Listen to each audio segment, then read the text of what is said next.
they say.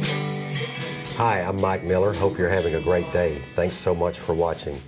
My guest today has a background in Irish and Scottish music, and I'm honored to have Edward Macke here today. Edward, appreciate you coming down. Thank you. Thanks for having me down here. I've enjoyed hearing you play and sing down at Audacity. Yeah. That's a pretty nice place. Yeah, that's great. Caleb Coonrod does a good job with that open mic. He does. It's a pretty nice place to sing too. It's a nice space there. Nice big space there. Mm-hmm. So way back, you sang at the La Cave in Cleveland, Ohio. Yeah.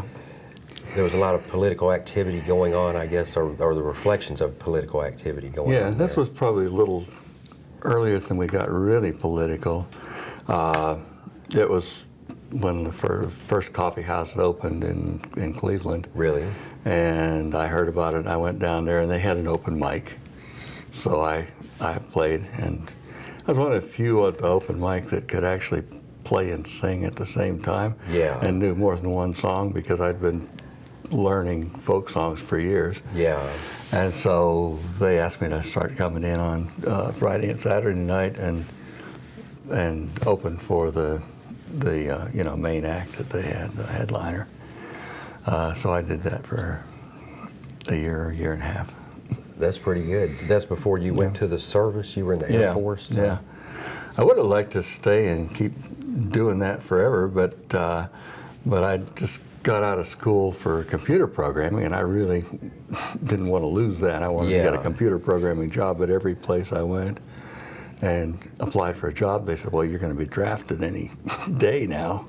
Yeah. It wouldn't make any sense for us to hire you." So I figured, okay, let's just get it over with. And I Did you get to learn more about computers, though, in the Air Force? I got lucky. I did get into computers in the Air Force. That's good, yeah.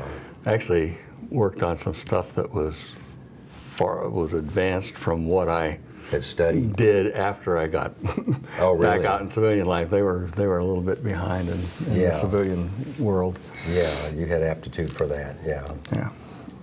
You performed at the Scarborough Fair. Yes, I did. 83 through 95? Yeah, I was, heard about Scarborough Fair the first year, and then the second year I got out there because it sounded like it was just the kind of stuff I like. I'm really interested in history, and like the idea of historical reenactment is interesting to me, and the music of that, the 16th century era, is interesting to me. And you've been over to Scotland and England. I've seen these pictures on your website, and castles and all that. Yeah, I've been to Ireland twice. I haven't been to. I think maybe Scotland's the next trip that we take. Yeah, yeah.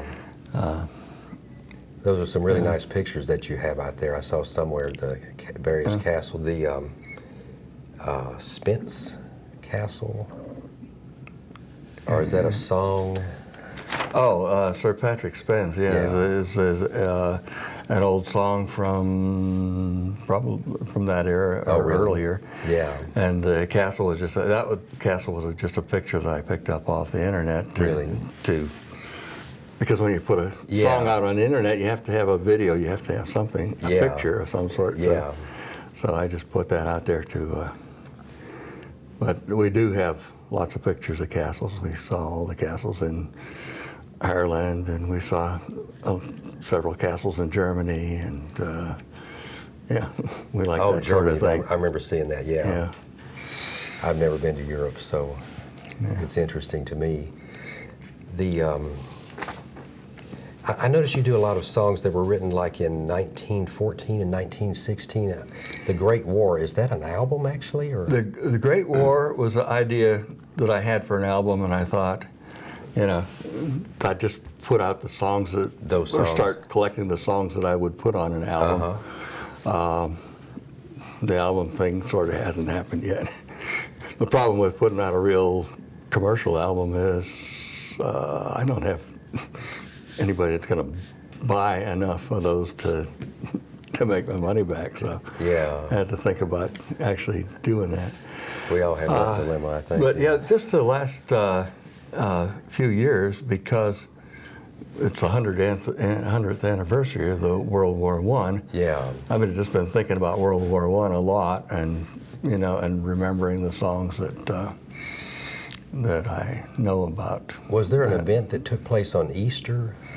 Easter 1914 or 19? In 1916, yeah. Yeah, we're coming up pretty close to the Easter, to the anniversary of that rising in Ireland. Oh, I see. Some of the Irish rebels, Republicans that wanted to free Ireland from English rule, thought that with England bogged down in France, in World War I, that they really wouldn't pay too much attention if Ireland just declared themselves free and took over the government themselves. Oh. So on Easter week, they took over the public buildings in Dublin and declared the Republic of Ireland. Really? And but the British actually didn't let them get away with it. They brought troops in, and it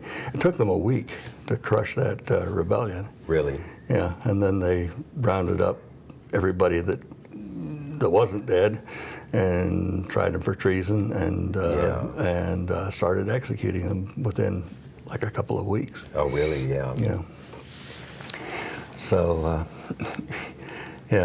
but that didn't actually create the Republic of Ireland, but it set in motion the series of events. That led to the Republic of Ireland getting free from British rule. And it's something that people have always tended to write songs about, I guess, like you two had that Red Skies at Night or something. Mm-hmm. That's something that happened over there in Ireland a number of years ago. I can't. You played with the Irish Rogue Band from '96 through... Right.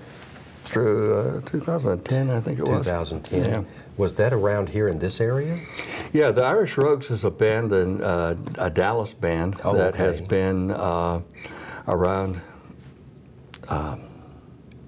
since about 1980 or something like really? that. Yeah. So they've been around for a long time, and they approached me about '95 about joining the band. And I did, and so we played regularly and had a good time. I bet. Parties and things like that. Mostly the Irish pubs. Now, the Irish pubs in Dallas change every few years. One goes out of business and another one pops up somewhere else. For the last few years, it was Trinity Hall over by Mockingbird Station was our main pub that we played. O'Reilly's, did you guys play there, or? O'Reilly's. That may be a newer place. Yeah, no, we haven't played there. Anyway, there was a number of different places we played, and we did some private parties and some convention type things and so forth. But yeah, we used to play about twice a month. And you've been doing some history classes at TWU the last few years? Yeah, I'd always been interested in history. I think that has maybe something to do with learning like songs about history and historical songs. So when I didn't have to work anymore and had more time, I decided to start taking auditing classes, history classes at TWU. That's a great idea. Yeah, and the professor said on one occasion, if anybody's got any show and tell, come on and So you played show a few the class. songs. So I said, well, this stuff we're talking about, I know a song about it. And so I brought my guitar in and played the song, and then I started doing it pretty regularly because there's always a song related somehow to most of the historical events. I'm sure. So, Judy Collins is one of the artists that you do some of those songs, or you've met her? Yeah, I met her. I guess I don't actually do a Judy Collins song. But yeah, when we were back in '61 and '62, when I was at Le Cave, and I was, you know, going in and you know, playing a few songs before the main act came up. Well, Judy Collins was one of the people. There was a lot of people. I wish I could remember who they were, because nobody that I remember was actually famous at that time, at least to me.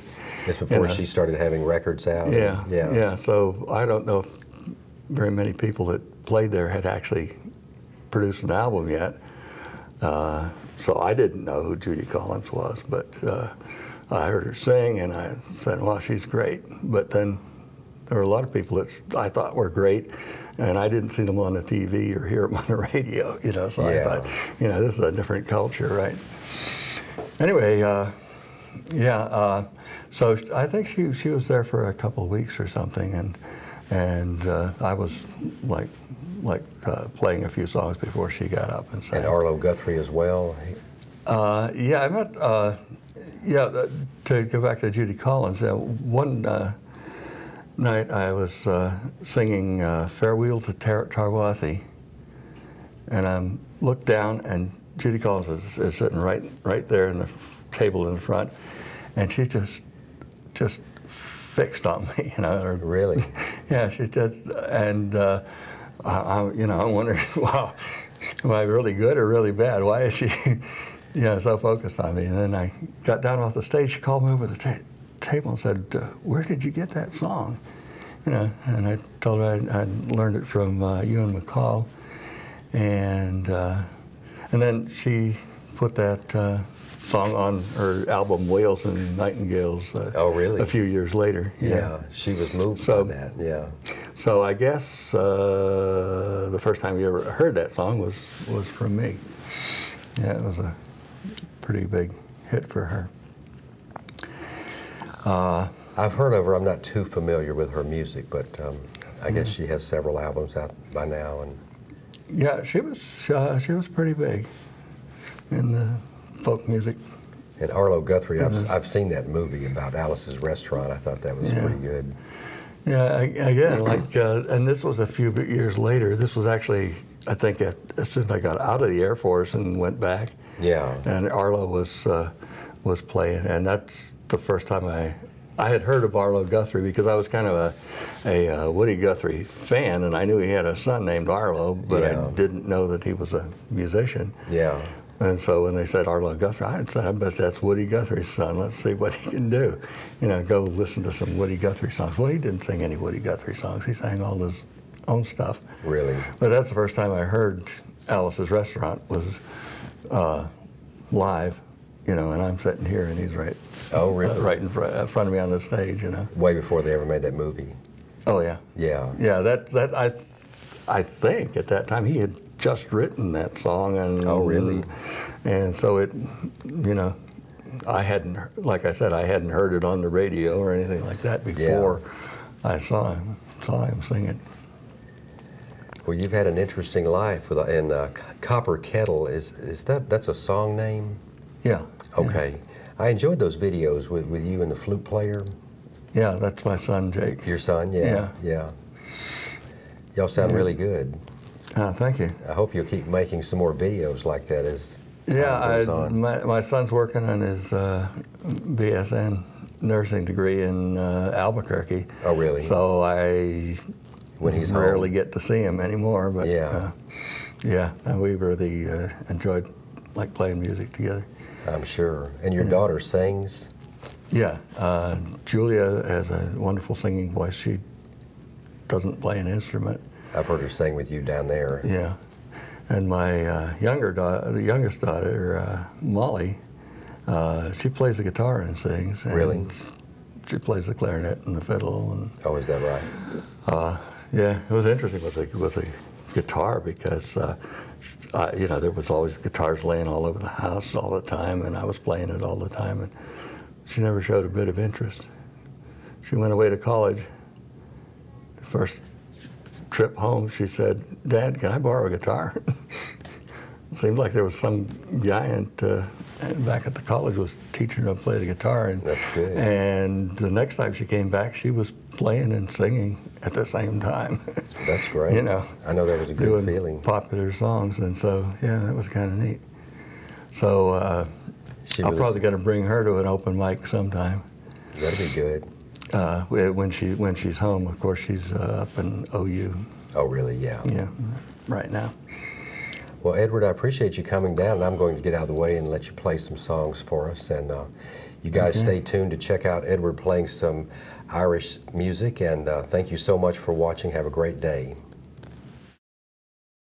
One of the people I met at the La Cave was Phil Oakes, and he used to write anti-war songs and protest songs of various types. One of his songs that I particularly liked was The Draft Dodger's Rag. I'm just a typical American boy from a typical American town. I believe in God and Senator Dodd and keeping old Castro down. When it came my time to serve, well, I knew better dead than red. But when I got to the draft board, this is what I said. Sarge, I'm only 18, I got a ruptured spleen, I always carry a purse. I got eyes like a bat, and my feet are flat, and my asthma's getting worse. Sarge, think of my career, my sweetheart dear, my poor old invalid aunt. Sarge, I ain't no fool, I'm going to school, and I'm working in a defense plant. I got a dislocated disc, got a racked up back, I'm allergic to flowers and bugs. When a bombshell hits, I get epileptic fits, and I'm addicted to 1,000 drugs. I got the weakness woes, I can't touch my toes, I can barely reach my knees. If the enemy got close to me, well, I would probably sneeze. Sarge, I'm only 18, I got a ruptured spleen, I always carry a purse. I got eyes like a bat, my feet are flat, and the asthma's getting worse. Sarge, think of my career, my sweetheart dear, my poor old invalid aunt. Sarge, ain't no fool, I'm going to school, and I'm working in a defense plant. I hate Chow and Lie, well, I wish he'd die, but there's something you got to see. Someone's got to go over there, but that someone isn't me. Sarge, I wish you well, give him hell, well, kill me 1,000 or so. And if you ever have a war without blood and gore, well, I'll be the first to go. Here's a song about the wedding of Grace Gifford and Joseph Plunkett. They were planning to be married on Easter week, 1916, and the uprising interfered with that, and they had to postpone their wedding. Well, Joseph Plunkett was arrested during that uprising, sentenced to death for treason. But they allowed the wedding to go on in the prison the night before Joseph was shot. Grace Gifford never remarried. She died in 1955. Joseph Plunkett died in May of 1916. As we gather in the chapel here in old Kilmainham jail, I think about these last few weeks. Will they say we failed? From our school days they have taught us we should yearn for liberty. All I want in this dark place is to have you here with me. Grace, hold me in your arms and let this moment linger. They'll take me out at dawn and I will die. With all my love I'll place this wedding ring upon your finger. There won't be time to share our love, for we must say goodbye. I know it's hard for you, my love, to ever understand the love I bear for these brave men, the love for my dear land. When Patrick called me to his side down at the GPO, I had to leave my own sick bed, to him I had to go. Grace, hold me in your arms and let this moment linger. They'll take me out at dawn and I will die. With all my love I'll place this wedding ring upon your finger. There won't be time to share our love, for we must say goodbye. As the dawn is breaking, my heart is breaking too. As I walk out on this May morn, my thoughts will be of you. I wrote some words upon the wall so everyone would know I loved so much that I could see his blood upon the rose. Grace, hold me in your arms and let this moment linger. They'll take me out at dawn and I will die. With all my love I'll place this wedding ring upon your finger. There won't be time to share our love, for we must say goodbye.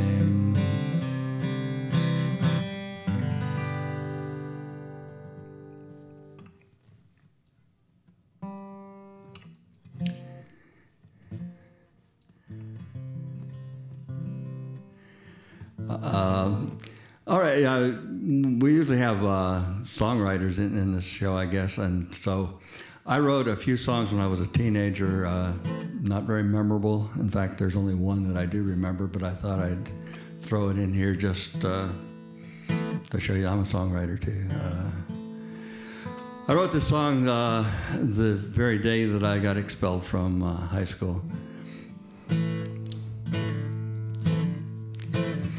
Come around, people, and listen to me.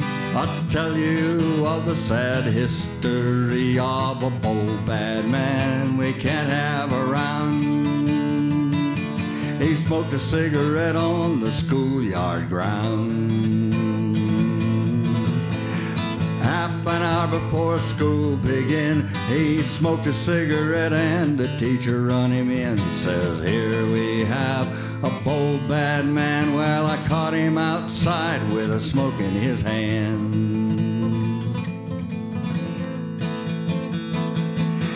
Here's Mr. Blau looking down on him. Well, ain't you ashamed of your terrible sin?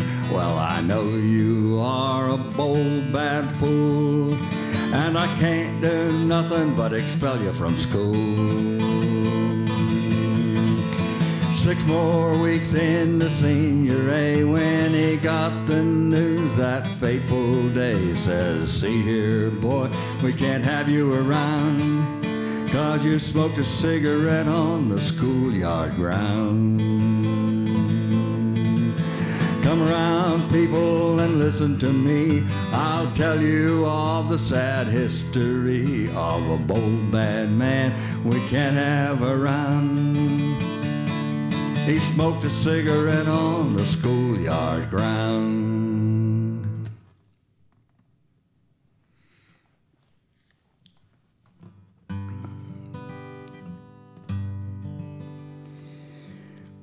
Another historical song that I've sung for the history class is from World War II, and it was the troops in Italy felt that they weren't respected enough for the effort that they put in when all the accolades were going to the troops that were involved in D-Day, and it was made worse when Lady Astor made a speech and criticized the government for not using the troops in Italy, the 8th Army, for the D-Day invasion. We're the D-Day Dodgers way out in Italy, always on the vino and always on the spree. 8th Army scroungers and our tanks We live in Rome among the Yanks. We are the D-Day Dodgers who stay in Italy. We landed in Salerno, a holiday with pay. The Jerrys had their bands out to greet us on the way. They showed us the sights and gave us tea. We all sang songs, the beer was free. To welcome D-Day Dodgers to sunny Italy. Naples and Casino, we took him in our stride. We didn't go to fight there, we went just for the ride. Anzio and Sangro, they're just names. We only went there to look for dames. The artful D-Day Dodgers who stay in Italy. Dear Lady Astor, you think you're something hot, standing on your soapbox and talking Tommy rot. You're England's sweetheart, England's pride. We think you're bounced to bleeding wide. We are the D-Day Dodgers who's in Italy. Look about the mountains in the mud and rain. You'll see scattered crosses, there's some that bear no name. Heartbreak and toil and suffering gone, the boys beneath slumber on. They are the D-Day Dodgers who stay in Italy.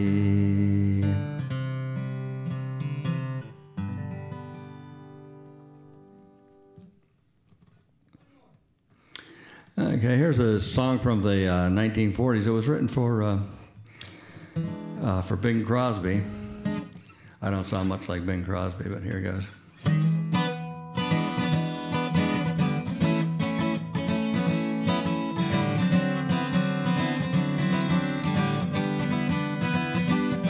Would you like to swing on a star, carry moonbeams home in a jar? Be better off than you are. Would you rather be a mule? A mule is an animal with long funny ears. It kicks up at everything he hears. Well, his back is strong, but his mind is weak. He's just plain stupid with a stubborn streak. Well, now if you don't want to go to school, you may grow up to be a mule. Or would you like to swing on a star, carry moonbeams home in a jar? Be better off than you are. Would you rather be a pig? A pig is an animal with dirt on his face. His shoes are a terrible disgrace. Well, he's just plain dirty and he's grungy up front. And when he talks, all he does is grunt. Well, if you don't give a feather or a fig, you may grow up to be a pig. Or would you like to swing on a star, carry moonbeams home in a jar? Be better off than you are. Would you rather be a fish? Fish won't do nothing but swim in a brook. You can't write a poem or read a book. Well, to fool the people is his only thought. Though he's slippery, he still gets caught. Well, now if that kind of life is what you wish, you may grow up to be a fish. Or would you like to swing on a star, carry moonbeams home in a jar? Be better off than you are. Could be swinging on a star.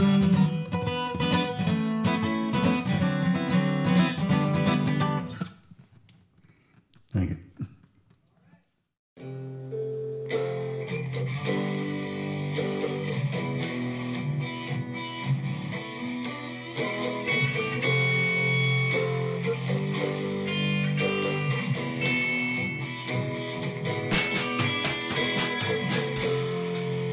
And they tell me, follow your dreams. And they say, do what you want, and money will come.